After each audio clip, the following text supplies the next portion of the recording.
Warren Buffett, one of the most successful investors of all times, with an estimated net worth of over $80 billion to this date, has shared his methods for investing.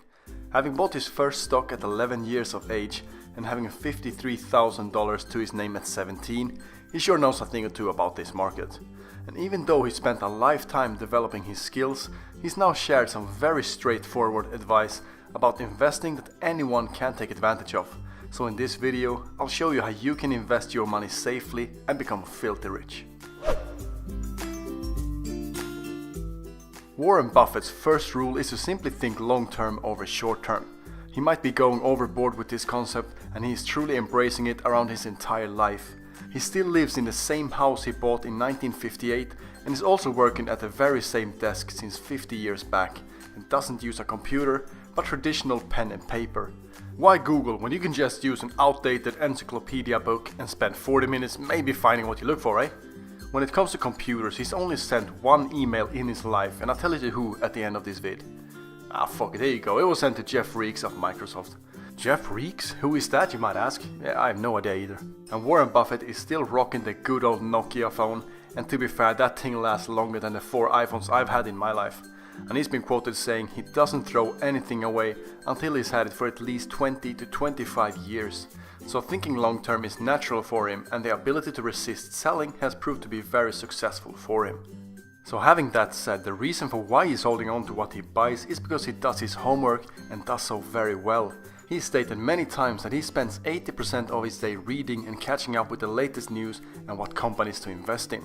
He thinks about life and investing as learning as much as he can and reads between 600 to 1000 pages every single day. So before he makes an investment, he makes sure he knows the ins and outs and has a deep understanding of even the smallest details of the operations in a business he wants to invest in. And he tends to invest in huge companies that he thinks has the ability to live and strive for a long time. And he makes the metaphor that investing is a lot like baseball, and instead of swinging at every ball that comes his way, he waits for just the right pitch. He's got the patience to watch pitch after pitch go by until just the right one comes his way.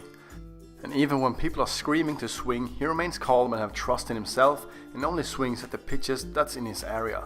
When he's done his research and an opportunity comes along to invest in that's in his area of expertise, that's when he goes for the home run and hits big. However, not many people have the time or money to read for 8 hours a day and invest a few billions in the biggest companies like Warren Buffett, and it's not a strategy that anyone can apply and find success with. And I wanted to make a video explaining how absolutely anyone can invest and become rich without taking time to read and grasp what to invest in, which is why I'm super excited to share this with you. So when reading the Berkshire Hathaway annual report of 2013, one of the most interesting paragraphs I found was on page 20, where he gave a very simple and straightforward advice about investing. He says, "My money is where my mouth is. What I advise here is essentially identical to certain instructions I've laid out in my will." So in his will, he's demanded that the future of his family's money should be invested such as this. Put 10% of the cash in short-term government bonds and 90% in a very low-cost S&P 500 index fund. And he finishes it off by stating, "I believe the trust long-term results from this policy will be superior to those attained by most investors." I told you it was straightforward, didn't I?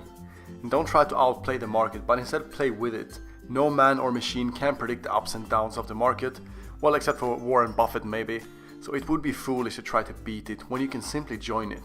The very same formula was also mentioned in Tony Robbins' book Money Master the Game, and index funds really seems to be the future of investing because the market will always rise in the long term, and that's essentially what you invest in, the market. And the S&P 500 contains all the 500 largest companies that trades on the New York Stock Exchange and the Nasdaq. So instead of picking stocks individually, you can now own a piece of all of the biggest companies such as Apple, Microsoft and Google. Like I discussed earlier, Warren Buffett is an expert in picking the best companies out of these 500 and invests huge amounts in them. But this will save you time, and you have a very secure investment that can bring great returns over time. And investing in an index fund is very secure since a single company might go bankrupt, however the market will not. And you don't have to stick to only the US market, but could also invest in the European and Asian markets that's also doing very well. And you can even invest in global index funds to own a part of the biggest companies in the world.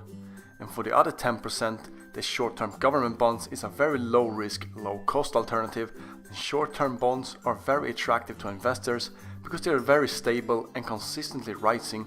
However, their returns tend to be smaller. And I have taken a very similar but slightly more aggressive approach to investing as Warren Buffett is suggesting, and I've had great results with it. I'll link the Berkshire Hathaway annual report in the description if you want to read it, and I'll finish off this video through Warren Buffett's own words. The goal of the non-professional should not be to pick winners, but should rather be to own a cross-section of businesses that in aggregate are bound to do well. Hope you enjoyed it, slam bangle that like button if you did, and I'll see you in the next one.